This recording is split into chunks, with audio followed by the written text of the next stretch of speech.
This Liberty Sports Update is brought to you by Beacon Credit Union. Coach, congratulations on the win. This is the first shutout for the team in 4 years and the first shutout at home in 6 years. I know you like to be first in a lot of categories. Just making some more history here, I guess, right? Yeah, it's really, we didn't play great defensively, particularly on third down. But I thought, when we needed to really rise up and play good to get stops, we did. We got to play a lot of kids on that side of the ball too, which is good. And so it was. To shut them out. You can't complain a whole lot. I can't read these. I've told Todd that 100 times. He's gonna have to get this type bigger or give me some glasses for the post games. But I don't know how much we held them to yards wise, our yards wise per play. But to have zeros on the board means they function pretty well. They held them to 227 yards on 54 plays in the ball game, and then put up 629 yards of offense yourself, and built a big lead there, 31-0 at halftime.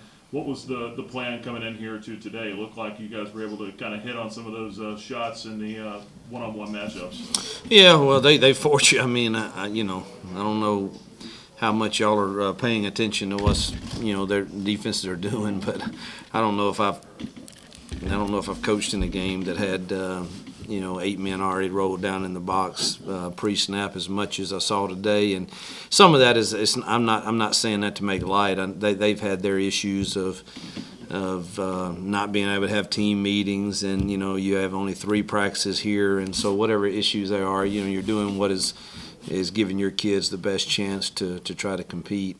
But that did give us some matchups that we thought we could win, and some one-on-ones. And I was really proud of how we ran the ball against those fronts, because you don't have enough people to block them, and we still found a way to have some successful run games. I was getting ready to say 378 yards rushing. That'll do. Third time this year you've had 2 backs go over 100 yards rushing as well. And then Malik Willis today, I thought really bounced back well in a ball game where, all week you're wondering just as a team how you're going to handle that first loss. It looked like that he handled it, and the rest of the team did pretty well. Yeah, we're proud to get that taste out, go undefeated at home. That's huge. That's big. I don't know when the last time that's happened. I figured you'd have had that stat for me, Nick. 2010. But all right, so that's you hold serve at home, and then bounce back and play in the fashion we did today to give us this longer weekend, to where we feel a little better about going into play a top 15 opponent next week. That's going to be makes us feel better for sure. Ryan, you go ahead. All right. Hey, Coach, we're going to start you off with Damian Sordelet. Okay. Hey, Hugh, you're out with Anthony Butler, Tim Kid Glass, Jimmy Fox, Deion Biggins on defense. I know Biggins, you were trying to get him into the rotation this week at cornerback. How do you feel those guys played without, an Anthony Butler who's played virtually every snap at Mike linebacker this season? Yeah. Those guys being missed. Yeah, it was definitely an adjustment period. That was Carl's first real start, and then they throw a formation at you that you haven't seen, and he's got to try to make the calls, and that hurts a little bit in some of their unbalanced early on.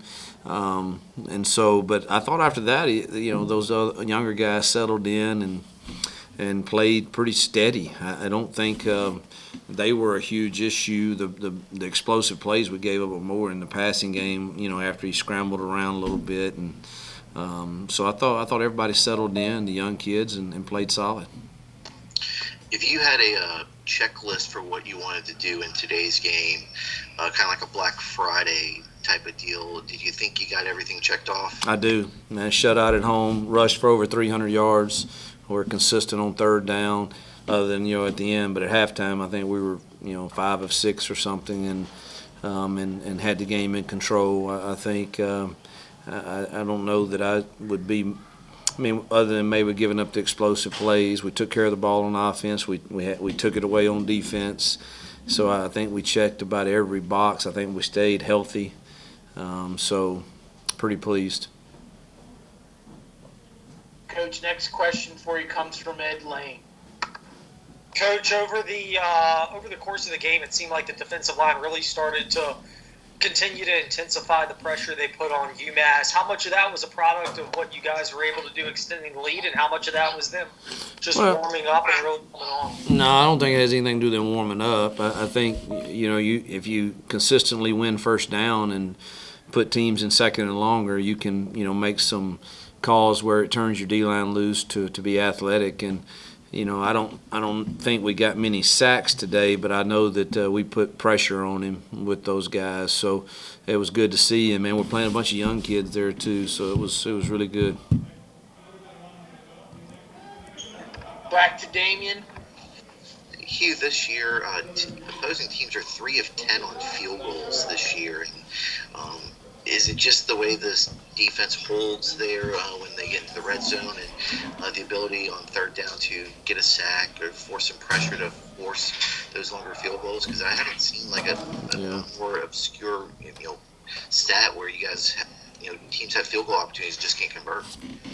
I mean, that's the first time in 27 years I've been asked that one. I don't have a clue on. I really would have to look at each field goal and see. Maybe we'll say it's a great coaching, but I don't really think that's the truth either.